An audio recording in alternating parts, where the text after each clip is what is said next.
आज हम लोग स्टार्ट कर रहे हैं सॉल्वेंसी रेशियोज। ठीक है, लास्ट क्लास में हमने किया था शॉर्ट टर्म सॉल्वेंसी, जिसमें थी current ratio and liquid ratio, quick ratio. ठीक है, अब फॉर्मूलाज वही काम आने वाले हैं अब सब जगह। जैसे कि फर्स्ट रेशियो है डेब्ट इक्विटी रेशियो। डेब्ट इक्विटी रेशियो में ये आसान, इनका फॉर्मूला याद करना। डेब्ट इक्विटी मतलब डेब्ट अपॉन इक्विटी। ठीक है, फॉर्मूला याद करना बहुत आसान है। डेब्ट इक्विटी मतलब डेब्ट अपॉन इक्विटी। ये हमारे डेब्ट जो है ये लॉन्ग टर्म डेब्ट है, और जब इक्विटी की हम बात कर रहे हैं तो हम शेयर होल्डर्स फंड की बात कर रहे हैं।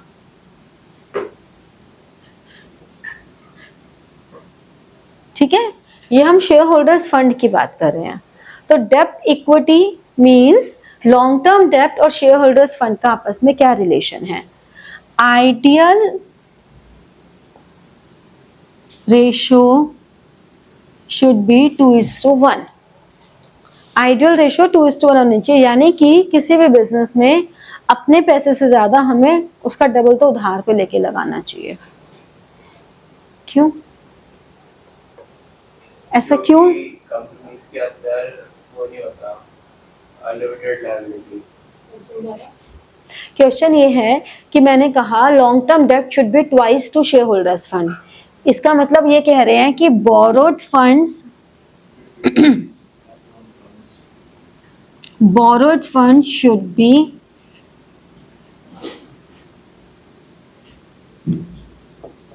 twice of owners fund। तो हम ये कह रहे हैं कि आखिर ऐसा क्यों? मतलब उधार पे पैसा ले लो ज्यादा, क्या कह रहा है ये बता। जैसे कंपनीज में वो नहीं होता अनलिमिटेड लायबिलिटी। हाँ, बैंकरप्ट हो भी गई तो पूरा वो नहीं होता।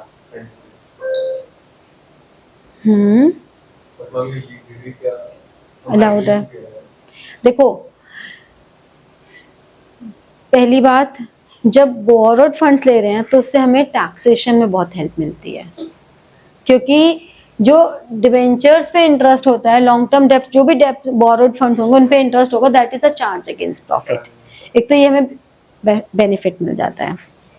दूसरा, इसको हम बिल्कुल अपनी पढ़ाई से नहीं जोड़ते। बिल्कुल पुराने ज़माने में जब कोई इतनी पढ़ाइयाँ होती ही नहीं थी, रेशोज वेशोज, तब भी पुराने ज़माने के लोग ऐसे कहते थे, भाई जो व्यापार करो ना, तो अपना पैसा लगा के कतई व्यापार ना करो, व्यापार करो दूसरे के पैसे से, और मुनाफा जो होगा ना वो खाओ तुम खुद। ठीक है, ऐसा क्यों कहते थे? क्योंकि हाँ, वो क्यों कहते थे, मैंने तेरे से पैसा लिया, बिजनेस में लगा दिया, डूब गया, ठीक है, जितने भी मेरी एसेट्स से बेच के ले ले, तेरे को जितना लेना है, ये मेरी, मैं बैंकक्रप्ट हो गई, ये जितने भी एसेट्स हैं बेच के तेरे को जितनी वसूली करनी है कर ले, नो प्रॉब्लम। मेरा पैसा डूब गया, अब मैं क्या करूं? तुम मुझे देगा नहीं, अपना तो डुबो दिया, मेरा भी डुबो देंगे, लोन मुझे कहीं से मिलेगा नहीं, भाई इसने अपना डुबो दिया, हमारा भी डुबो देगा, तो पहले से ही लेके रख लो, अपना पैसा सेफ रखो। तो ये तो वो वाली बातें हैं, जब कभी ये सब इतनी पढ़ाई होती नहीं थी, तब भी ये बातें एक व्यापारी सोचा करता था, अच्छा व्यापारी उसे ही माना जाता था। ठीक है, अब अगर हम लॉजिकल सेंस में और बातें करें तो बोरोड फंड्स हमेशा टैक्सेशन में हेल्प करते हैं, इसलिए हमें 2:1 होनी चाहिए। लेकिन ये कोई लॉ नहीं है, कोई रूल नहीं है। जब तुम बिजनेस स्टडीज की बुक 2 करोगे तो उसमें एक चैप्टर है, जो फर्स्ट चैप्टर फाइनेंशियल मैनेजमेंट, उसमें है financial leverage, trading on equity, EBIT EPS analysis, जिसके थ्रू हम ये कैलकुलेट करते हैं कि टोटल फंड में कितना बोरोड और कितना ओनर्स होना चाहिए कि शेयर होल्डर्स को मैक्सिमम बेनिफिट हो। वो 2:1 भी हो सकता है, 1:1 भी हो सकता है, 1:2 भी हो सकता है, कुछ भी हो सकता है। तो ऐसा कोई रूल नहीं है, बट हाँ, this is a general thing कि ऐसा होना चाहिए। ठीक है, फिर दूसरी रेशो कौन सी है? कौन सी है दूसरी रेशो? सॉल्वेंट रेशियो, सॉल्वेंसी में दूसरी रेशो कौन सी है डेब्ट टू इक्विटी के अलावा? Total assets to total assets to ratio. Net ratio. देखो अब ये जो है ना,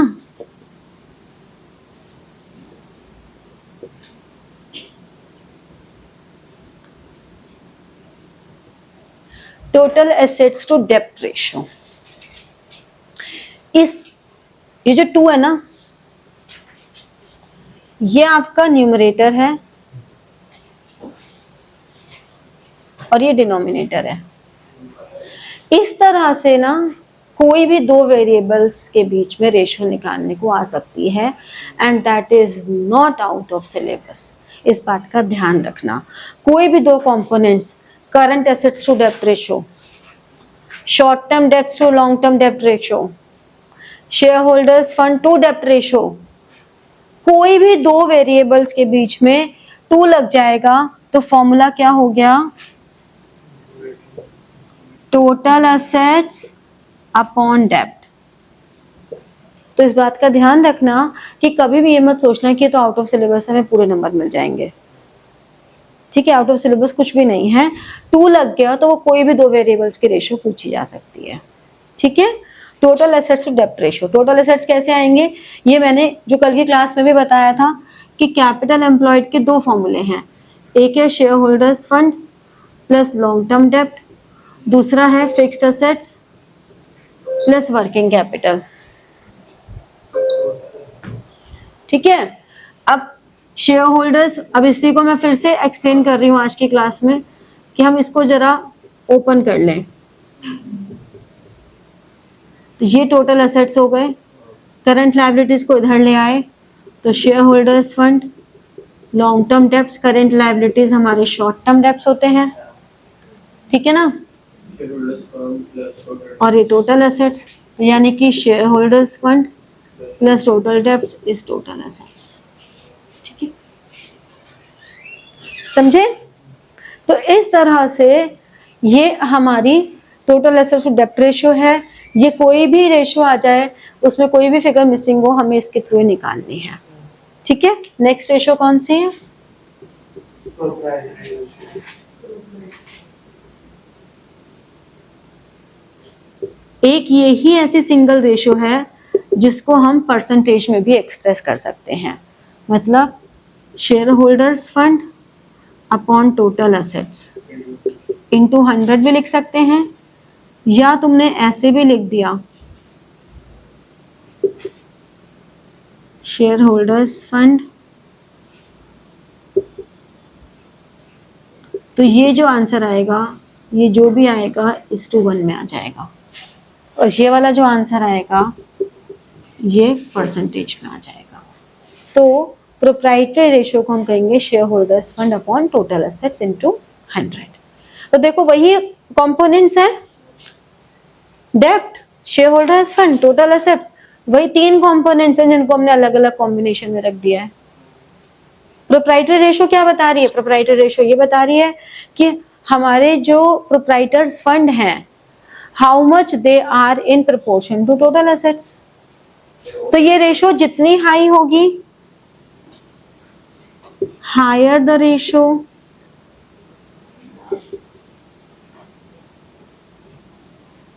बेटर इट इज। ये रेशियो में क्या बता रही है कि अगर हमें कभी भी डेब्ट को क्लियर करना पड़े तो हमारे टोटल एसेट्स क्या सफिशिएंट है उन डेब्ट को क्लियर करने में। तो इसका मतलब ये रेशियो भी हायर द रेशियो, जितनी अच्छी ज्यादा होगी,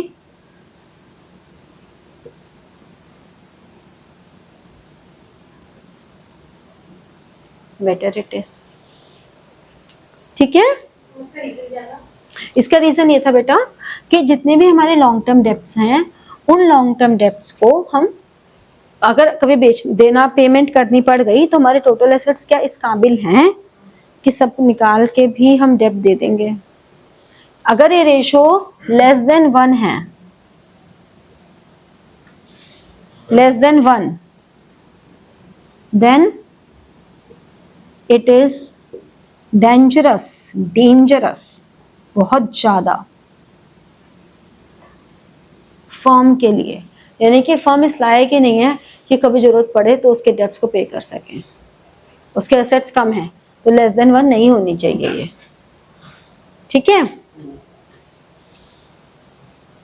ठीक है, समझ में आया? क्लियर हुई? नोट डाउन करो, फिर आगे की रेशियोज कराती हूँ।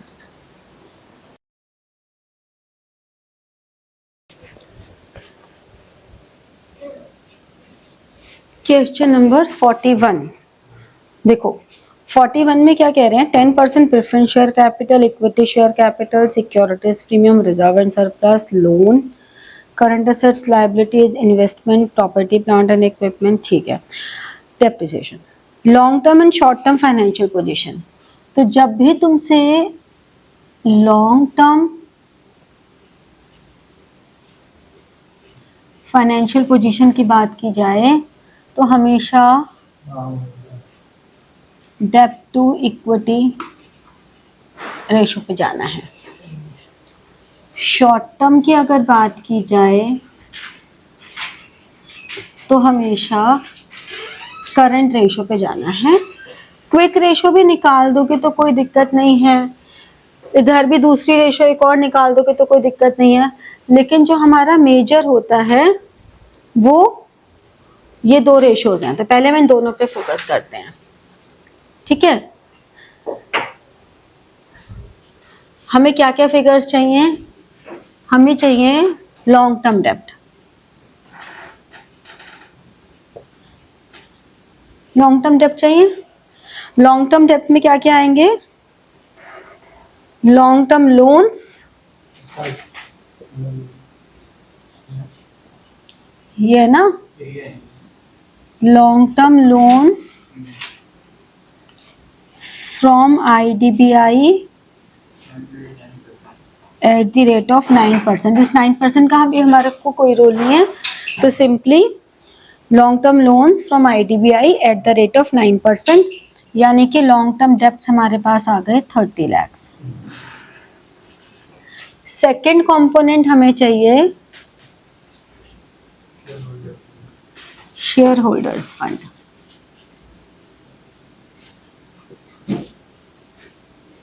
शेयर होल्डर्स फंड के कंपोनेंट्स क्या क्या हैं? 10% प्रेफरेंस शेयर कैपिटल, साथ साथ नीचे फिगर लिखते जाओ, 5 lakh. Equity share capital 15 lakh. Securities premium reserve हम नहीं लेंगे क्योंकि हमें रिजर्व एंड सरप्लस दिया हुआ है, तो सिक्योरिटीज प्रीमियम तो उसी का एक पार्ट है। रिजर्व एंड सरप्लस लेंगे सिर्फ, सिक्योरिटीज प्रीमियम नहीं लेंगे, क्योंकि securities premium reserve and surplus का ही एक कंपोनेंट है। तो अगर कोई वो उसका कंपोनेंट है तो हमने जब मेजर हेड ले लिया तो इंटरनल कंपोनेंट की तो कोई जरूरत ही नहीं है, तो हमने यहाँ पे 4 लाख ले लिया, ठीक है? बाकी और कुछ भी नहीं है, तो कितना आ गया? 24 लाख आ गया। तो देखो जरा, 30 अपॉन 24 आ रहा है आंसर, ठीक है? अब करंट एसेट्स में हमारे पास डायरेक्ट दिया ही हुआ है, current assets upon current liabilities 12 lakh upon 8 lakh, ये आ गया। समझ में आया?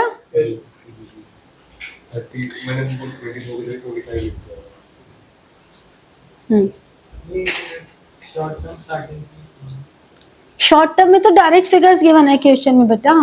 करंट एसेट्स गिवन है 12 लाख और करंट लायबिलिटीज गिवन है 8 लाख, बस कर दे। क्या है? 12 लाख अपॉन 8 लाख 1.5:1 आ गया।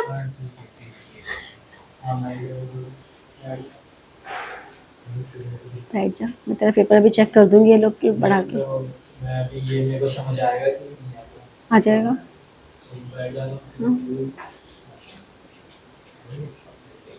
बिल्कुल आएगा, आसान है। क्योंकि लास्ट क्लास में ही था, इसका मेजर था। इसके बाद 43, ये नोट डाउन हो गया?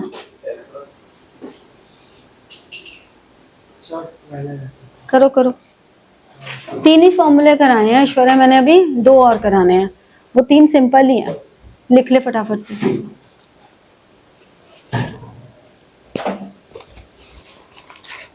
उसे बता दो।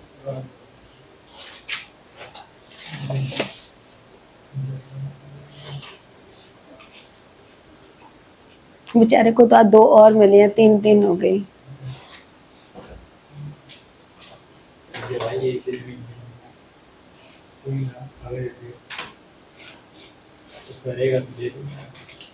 तू कर, मैं मेरे पास है एक एक्स्ट्रा, मैंने तो मेहुल के नाम की बनवा रखी है। दे रहा है ना ये?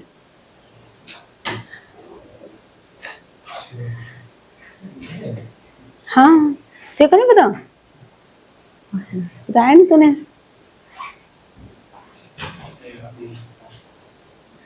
कि तुम उसे अंडर एस्टिमेट कर रहे हो?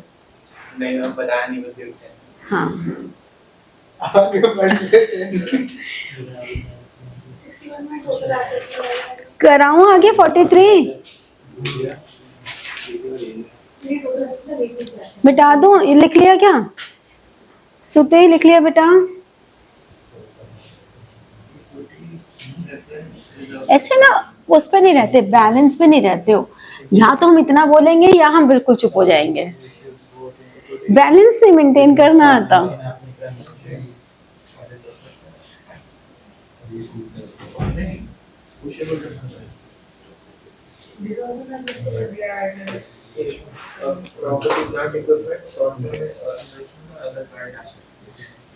Now the next question is 43। 43 में क्या है? कैलकुलेट डेब्ट equity ratio.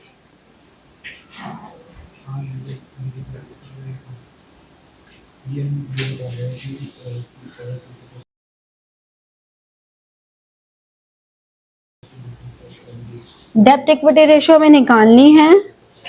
Total debts 6 lakh,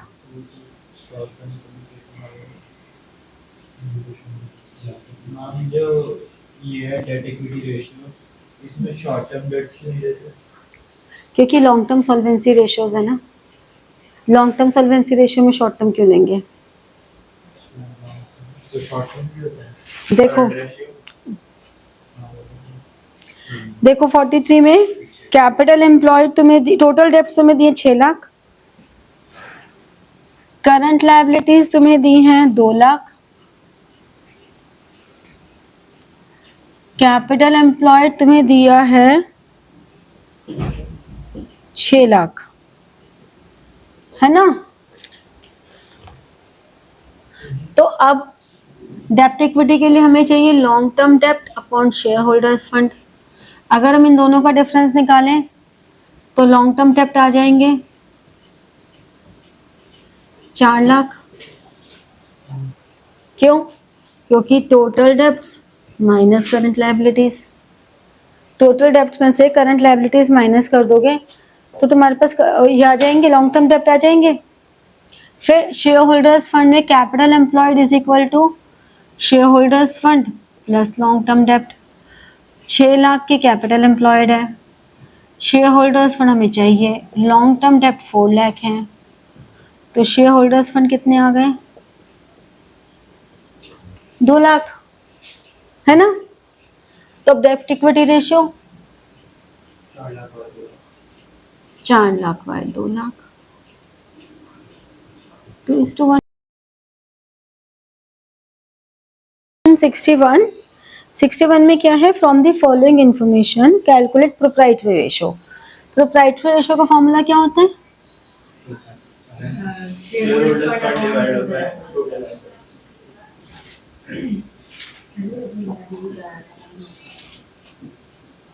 ठीक है। अब शेयर होल्डर्स फंड में क्या क्या आएगा देखो, equity share capital,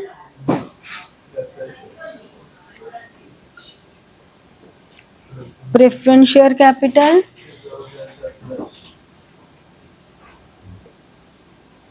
reserve and surplus, तो ये आ गया 3, 4, 5, 25। ठीक है, शेयर होल्डर्स फंड आ गया। अब टोटल एसेट्स, टोटल एसेट्स में हमें property plant and equipment, short term investment, और शॉर्ट टर्म इन्वेस्टमेंट्स और अदर करंट एसेट्स, ये हमारे करंट एसेट्स में आ जाएंगे। तो ये नॉन करंट एसेट्स हो गए और ये करंट एसेट्स हो गए। शॉर्ट टर्म इन्वेस्टमेंट हाँ है ना? हाँ, और अगर other current assets non current कोई होगा बीपी 150, तो ये कितना हो गया 375, 4, 6, 750। ठीक है ना, तो यानी कि 525 अपॉन 750, 70%। अब या तो इसको 0.70 लिख दो, और अगर तुम ये वाला फॉर्मूला लिखते हो तो 70% आंसर लिख दो। प्रोप्राइटरी रेशियो के लिए हम कोई भी मेथड ले सकते हैं। ठीक है, तो अगर तुमने ये निकाला हो और बुक में 70% आंसर लिखा हो तो ये मत सोचना तुम्हारा गलत है, सही ही होगा। और अगर तुमने 70% निकाला है और बुक में 0.7 लिखा है तो भी तुम्हारा आंसर सही होगा। ठीक है, नेक्स्ट रेशियोज करा दूं? 65 is what? 165 करा दूं? हम कर रहे सारे लोकेशन। हाँ, तो फिर मैं 2 रेशियो से बच्ची हूँ, करा देती हूँ।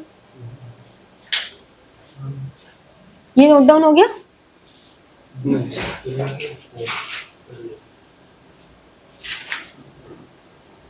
45 में अब नेक्स्ट आती है interest coverage ratio.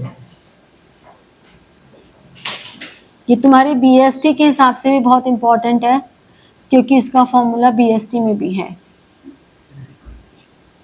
Interest coverage ratio is profit before interest and tax upon interest on long term debt. इसका मतलब क्या हुआ कि आपके जो प्रॉफिट्स हैं वो कितने कैपेबल हैं टू पे फिक्स्ड ऑब्लिगेशंस। ठीक है, तो इसलिए ये रेशो जितनी ज़्यादा होगी बेटर इट इज। टैक्स को क्यों देते हैं? बिफोर इंटरेस्ट एंड टैक्स मतलब टैक्स देने से भी पहले, इंटरेस्ट देने से भी पहले आपका प्रॉफिट कितना है, तो आपके प्रॉफिट्स क्या इतने सफिशिएंट हैं कि आप इंटरेस्ट दे दो, क्योंकि पहले इंटरेस्ट दोगे उसके बाद ही तो टैक्स पे करोगे। पहले इंटरेस्ट देते हैं ना, इंटरेस्ट तो मैंडेटरी पेमेंट है। अच्छा, वो चार्ज हो गया। हाँ, चार्ज अगेंस्ट प्रॉफिट्स है। तो हम ये कहते हैं कि profit before interest and tax में हमारे profits how many times profits हमारे कितने ज्यादा हैं वो हम यहाँ पे कैलकुलेट करते हैं।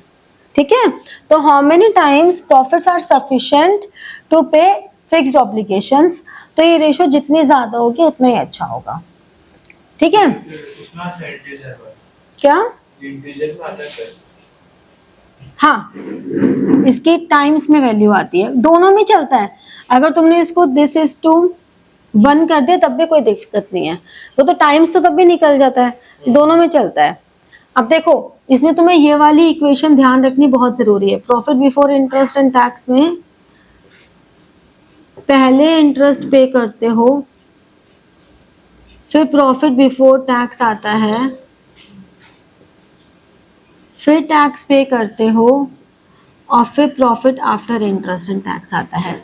ये सीक्वेंस ध्यान रखनी बहुत जरूरी है, क्योंकि क्वेश्चंस इसी पर अटक जाते हैं। ठीक है, हाँ, पहले profit before interest and tax आया, हमने उसमें से इंटरेस्ट माइनस किया, then we get profit before tax and after interest, फिर हमने टैक्स माइनस किया, फिर हमें मिल गया profit after interest and tax. तो ये सीक्वेंस बहुत इंपॉर्टेंट है, ठीक है। अभी मैं क्वेश्चन भी करके दिखाती हूँ इसका। तो ये इंटरेस्ट कवरेज रेशियो हो गई। लास्ट रेशियो हमारे पास है निकाला कि profit after interest and tax. ये हम इसलिए निकाल रहे हैं कि हमें ये पता लगे कि जो हमारे फिक्स्ड ऑब्लिगेशंस हैं, क्या हमारे प्रॉफिट्स सफिशिएंट हैं वो पे करने के लिए। क्वेश्चन में दिया हुआ तो उल्टा करना पड़ेगा। अच्छा, क्योंकि मैं बोल रहा था रेशियो के लिए, जैसे पीबीआईटी ये हमें इसलिए बताया क्योंकि कई बार तुम्हें ये वाली फिगर गिवन होगी, तो तुम्हें यहाँ से यहाँ जाना पड़ेगा, ठीक है। नेक्स्ट रेशियो कौन सी है? अब इसका फॉर्मूला तो सबको ही पता है। अच्छा हाँ ठीक है। कि कोई भी अगर 2 के साथ ऐड करके आती है तो डेप्ट अपॉन कैपिटल एम्प्लॉयड, ये बताता है कि डेप्ट का कैपिटल एम्प्लॉयड में कितना प्रोपोर्शन है, ठीक है। इस रेशियो से हमें ये पता लगता है कि हमारे टोटल जो फंड्स हैं उस टोटल फंडिंग में बोरोड फंड का कितना परसेंटेज है लॉन्ग टर्म, ठीक है। अभी नोट करो, फिर मैं एक क्वेश्चन करके दिखाती हूँ।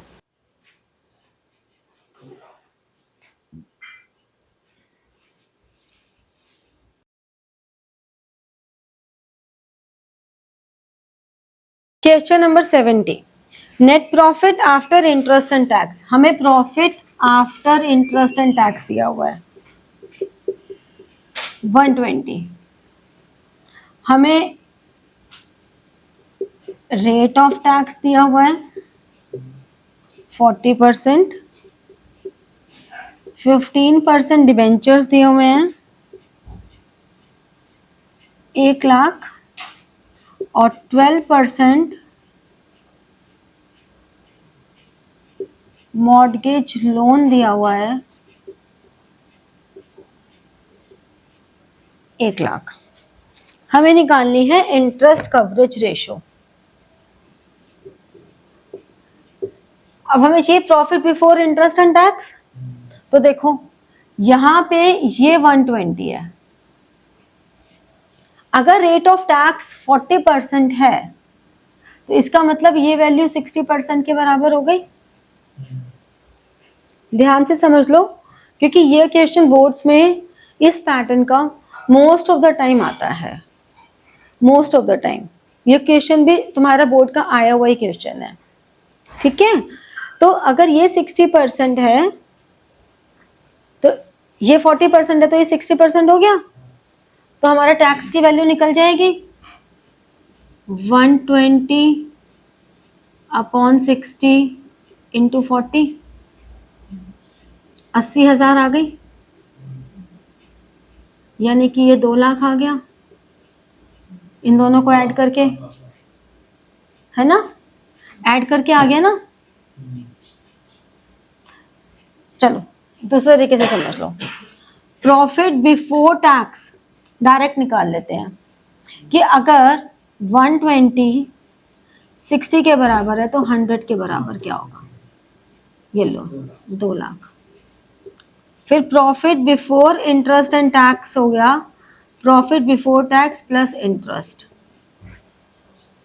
इंटरेस्ट कितना है, यहां पर है 15,000, 1 लाख पे 15%, और यहाँ पे 1 लाख पे 12%, 12,000। तो इंटरेस्ट 2 लाख प्लस 27,000,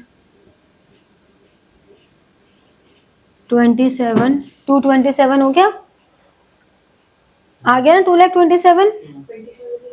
बेटा ये 15,000 और ये 12,000 को ऐड करके 27 आ गया। तो अब हमारे पास interest coverage ratio is profit before interest and tax 2,27,000, और इंटरेस्ट कितना है 27। यही फॉर्मूला था ना, इंटरेस्ट ऑन लॉन्ग टर्म डेब्ट। कर दो डिवाइड, क्या आ रहा है आंसर, कितना आ रहा है 2,27,000, हाँ 8.4 इज टू 1 लिख दो, चाहे 8.4 टाइम्स लिख दो। ठीक है, समझ में आया, क्लियर हुआ? तो इस तरह से हम ये करते हैं। अब हमारी शॉर्ट टर्म और लॉन्ग टर्म सॉल्वेंसी रेशियोज हो गई। इसमें अभी हमने increase and decrease and no effect वाले क्वेश्चंस नहीं किए हैं, उसके अलावा तुम सारे कर सकते हो। तो नेक्स्ट क्लास में हम इन्हीं के डाउट्स लेंगे। पहले कोशिश करना मैक्सिमम क्वेश्चंस कर लो, इनके डाउट्स लेंगे, इंक्रीज डिक्रीज वाले क्वेश्चंस करेंगे, फिर आगे की रेशियोज करेंगे। ठीक है।